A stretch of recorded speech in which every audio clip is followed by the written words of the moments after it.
سحر کا وقت تھا، معصوم کلیاں مسکراتی تھیں، ہوائیں خیر مقدم کے ترانے گنگناتی تھیں، ابھی جبریل اترے۔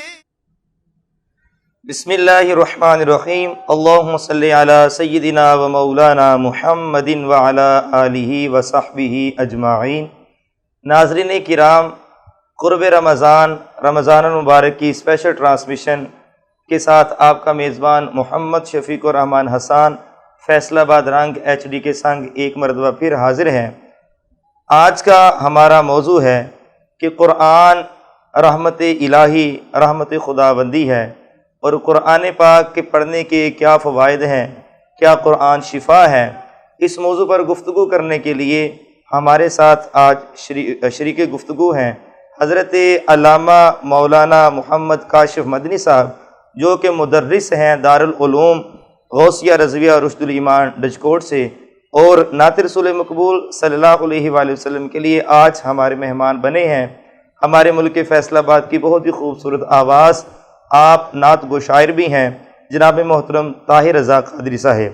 تو میں اپنے سب سے پہلے اسکالر کی طرف بڑھتا ہوں، اور میرا آپ سے پہلا سوال یہ ہے کہ قرآن مجید رحمت ہے، اللہ کا قرآن اس کو کس طرح بیان کرتا ہے؟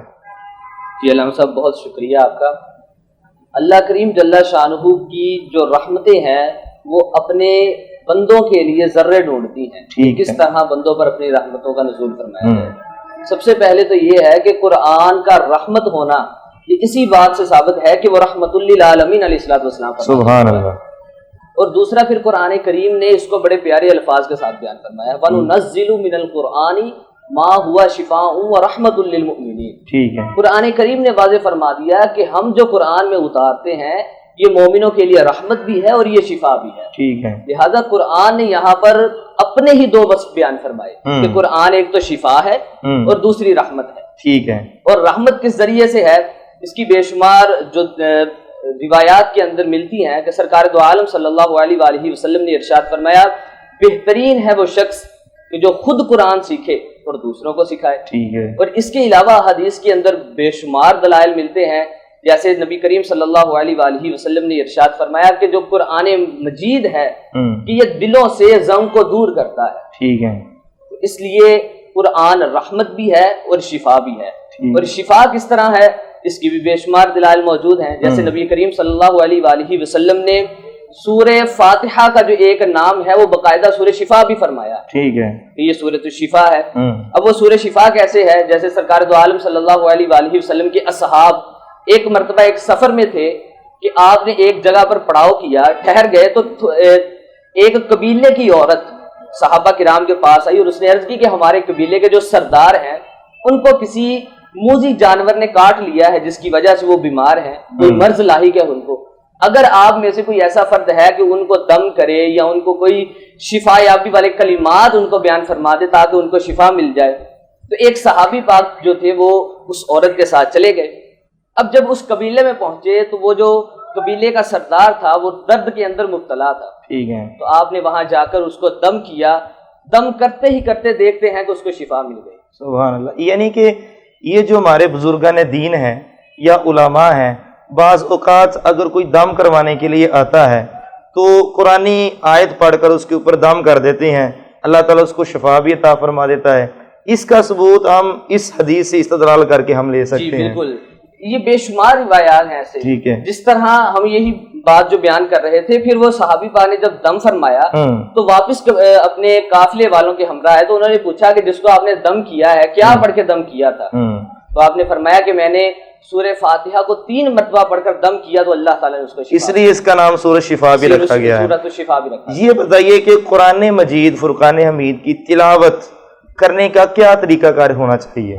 یہ اب قرآن مجید کی تلاوت کرنا جو ہے یہ بھی قرآن نے ہی ہمیں بیان فرمایا ہے کہ کس طرح اللہ کریم جل شانہ کے پیارے کلام کو پڑھا جائے۔ ٹھیک ہے، قرآن کریم میں ارشاد فرمایا وَرَتِّلِ الْقُرْآنَ تَرْتِیلًا، یعنی مومنوں کے لیے یہ بھی وضاحت فرما دی، ان کے لیے ایک طریقہ ارشاد فرما دیا کہ قرآن کو خوب ٹھہر ٹھہر کر پڑھنا ہے۔ ٹھیک ہے، اور اس کی پھر احادیث کے اندر بڑی بے شمار سرکار دو عالم صلی اللہ علیہ وآلہ وسلم نے وضاحت فرمائی، فرمایا کہ بندہ مومن کو قیامت والے دن اللہ کریم جل شانہ فرمائے گا کہ جس طرح تم دنیا میں ٹھہر ٹھہر کر قرآن مجید پڑھتے تھے، آج تم جنت میں قرآن مجید اسی طرح ٹھہر ٹھہر کر پڑھو اور جنت کے درجات کو طے کرتے جاؤ۔ سبحان اللہ۔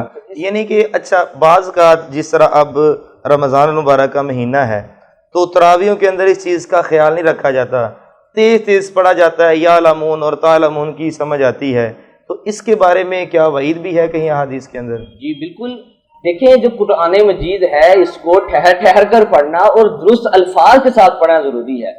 اگر اس کا کوئی لفظ غلط ہوتا ہے، وہ لحن جلی یا خفی ہوتی ہے، تو پھر قرآن کریم کا جو اصل معنی مفہوم ہے وہ بدل جاتا ہے۔ ٹھیک ہے، جب قرآن کا معنی و مفہوم بدلتا ہے تو یقیناً کہ اس کا جو وبال ہے وہ پڑھنے والے کے سر پہ آ جاتا ہے۔ تو لہٰذا جب قرآن مجید پڑھا جائے تو یا لمون تعلمون نہیں کیا جائے، بلکہ اس کو درست طریقے سے پڑھا جائے، جس طرح کے قرآن کو پڑھنے کا تجویزی قاعدوں کے مطابق ہے، جس طرح ہمارے اساتذہ مدارس کے اندر بچوں کو پڑھاتے ہیں، اسی طرح بچوں کو اسی طرح قرآن مجید کو ٹھہر ٹھہر کر پڑھنا چاہیے اور درست الفاظ کے ساتھ پڑھنا چاہیے۔ جی تو ناظرین، قرآن رحمت ہے، اللہ تعالیٰ کی رحمت کو کیسے حاصل کیا جائے گا اس کے متعلق ہم گفتگو کر رہے تھے۔ ابھی ہم ایک نعت رسول مقبول صلی اللہ علیہ وآلہ وسلم شامل کرتے ہیں، تو آج کے ہمارے مہمان شناخواں جناب محترم نعت گو شاعر طاہر رضا قادری صاحب، میں ان سے گزارش کروں گا کہ وہ حضور سرور کونین صلی اللہ علیہ وآلہ وسلم کی بارگاہ اقدس میں نذرانہ عقیدت پیش فرما کر ہمارے قلوب و اذہان کو منور فرمائیں۔ یہ عبداللہ کے گھر سے مبارک ہو شہ ہر دو سرا تشریف۔ سنتے ہیں کہ محشر میں صرف ان کی رسائی ہے، سنتے ہیں کہ محشر میں صرف ان کی رسائی ہے، سنتے ہیں کہ محشر میں صرف ان کی رسائی ہے، گر ان کی رسائی ہے لو جب تو بنائی ہے، گر ان کی رسائی ہے لو جب تو بنائی ہے، سب نے صف محشر میں للکار دیا ہم کو، سب نے صف محشر میں للکار دیا ہم کو، اے بے کسوں کے آقا اب تیری دہائی ہے، اے بے کسوں کے آقا اب تیری دہائی ہے، یوں تو سب انہی کا ہے پر دل کی اگر پوچھو، یوں تو سب انہی کا ہے پر دل کی اگر پوچھو، یہ ٹوٹے ہوئے دل ہی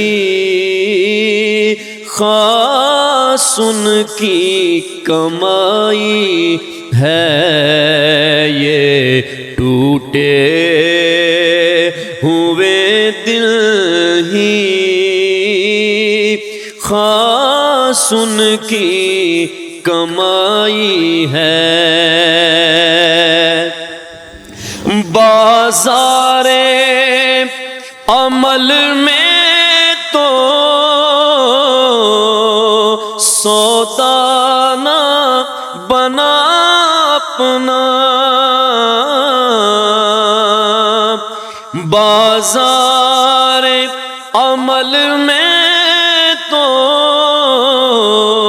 سودا نہ بنا اپنا، سرکار کرم تجھ میں عیبی کی سمائی ہے، سرکار کرم تجھ میں عیبی کی سمائی ہے۔ مجرم کو نہ شرماؤ احباب کفن ڈھک دو، مجرم کو نہ شرماؤ احباب کفن ڈھک دو، منہ دیکھ کے کیا ہوگا پردے میں بھلائی ہے، منہ دیکھ کے کیا ہوگا پردے میں بھلائی ہے۔ اب آپ سنبھالیں تو کام اپنے سنبھل جائیں، اب آپ سنبھالیں تو کام اپنے سنبھل جائیں، ہم نے تو کمائی سب کھیلوں میں گنوائی ہے، ہم نے تو کمائی سب کھیلوں میں گنوائی ہے۔ اور مقطع میں کیا خوب فرماتے ہیں سیدی اعلیٰ حضرت کہ مطلع میں یہ شک کیا تھا واللہ رضا واللہ، مطلع میں یہ شک کیا تھا واللہ رضا واللہ، صرف ان کی رسائی ہے، صرف ان کی رسائی ہے، صرف ان کی رسائی ہے، صرف ان کی رسائی ہے۔ ماشاء اللہ سبحان اللہ، بہت ہی پیارے انداز سے ہدیہ نعت پیش فرما رہے تھے ہمارے محترم نعت گو شاعر طاہر رضا قادری صاحب۔ اعلیٰ حضرت کیا خوب فرماتے ہیں، سب نے صف محشر میں للکار دیا ہم کو، اے بے کسوں کے آقا اب تیری دہائی ہے۔ آج ہم اپنے موضوع کی طرف دوبارہ بڑھتے ہیں اور اپنے مہمان سکالر جناب محترم محمد کاشف مدنی صاحب سے ہم مزید جو ہے وہ معلومات لیتے ہیں۔ علامہ صاحب یہ فرمائیے، حفظ قرآن کے تو بے شمار فضائل ہیں، لیکن اگر قرآن مجید حفظ کرنے کے بعد کام کاج کی طرف اکثر لوگ لگ جاتے ہیں اور دنیا داری کی طرف لگ جاتے ہیں اور قرآن کو بھول جاتے ہیں. اس کے متعلق حضور علیہ الصلوۃ والسلام کی کیا فرامین ہیں؟ جی بالکل علامہ صاحب، جس طرح قرآن کریم کو حفظ کرنا، یاد کرنا، پھر اس کے احکام کو جاننا، احادیث کے اندر اس کے بارے میں انعامات اور اللہ کریم جل شانہ کی جو رحمتیں ہیں یہ تو بے شمار ہیں. اسی طرح اگر قرآن پڑھا، یاد کیا اور پھر بھول گئے، اس کے بارے میں وعیدیں بھی بہت زیادہ ہیں. مثال کے طور پہ جس نے قرآن پڑھا، قرآن یاد کیا، اس کے حلال کردہ کو حلال جانا، اس کے حرام کردہ کو حرام جانا، اور پھر اللہ کریم جل شانہ اس کی بھی اور اس کے گھر والوں میں سے 10 ایسے افراد کی بخشش کر دیتا ہے کہ جن پر جہنم واجب ہو چکی ہوتی ہے. یہ ہے قرآن کریم یاد کرنا، حفظ کرنا، اس کے احکام پر عمل کرنا. جب بندہ کر لیا قرآن مجید حفظ، اب بھول گیا، تو اس کے بارے میں بھی احادیث میں فرمایا گیا. سرکار دو عالم صلی اللہ علیہ وآلہ وسلم نے ارشاد فرمایا، جو بندہ قرآن مجید کو پڑھتا ہے، یاد کرتا ہے اور پھر بھول جاتا ہے اپنی غفلت کی وجہ سے، تو فرمایا کل بروز قیامت وہ کوڑی کی شکل میں اللہ کے سامنے پیش ہوگا. کوڑی کی شکل میں اللہ کے سامنے اس کو پیش کیا جائے گا.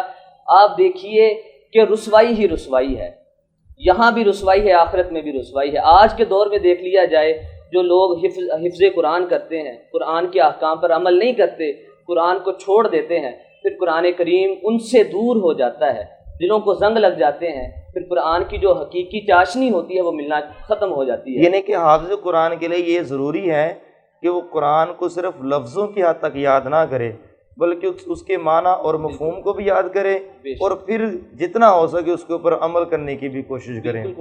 ناظرین کرام، قرآن پاک کو پڑھنا یہ بہت بڑا ثواب کا کام ہے. حضور علیہ الصلوۃ والسلام نے ارشاد فرمایا، جس نے قرآن کا ایک حرف پڑھا اس کے لیے 10 نیکیاں ہیں. اور مزید آگے مفہوم عرض کر رہا ہوں، مزید آگے ارشاد فرمایا، میں یہ نہیں کہتا کہ الف لام میم ایک حرف ہے، بلکہ الف علیحدہ ہے، لام علیحدہ ہے، میم علیحدہ ہے. یعنی اگر ہم الف لام میم ہی پڑھ لیں تو ہمیں 30 نیکیاں مل جاتی ہیں. اور دیکھیے کہ جب رمضان کا مہینہ آتا ہے تو اس میں تو اجر 70 گنا زیادہ ہو جاتا ہے. اور میں اپنے سننے والوں سے یہ گزارش کروں گا کہ کم از کم اپنے ایک بچے کو حافظ قرآن ضرور بنائیے، اور حافظ قرآن بنانے کے بعد کسی صحیح عالم دین کے پاس بھیج کر اس کو اعلیٰ حضرت عظیم البرکت کا ترجمۃ القرآن کنز الایمان ضرور پڑھائیے گا، تاکہ حافظ کو پتہ چلے کہ ہمیں قرآن کیا کیا رہا ہے. پھر وہ گھر والوں کو بھی بتائے گا اور پھر عمل کرنے کا بھی جذبہ پیدا ہوگا.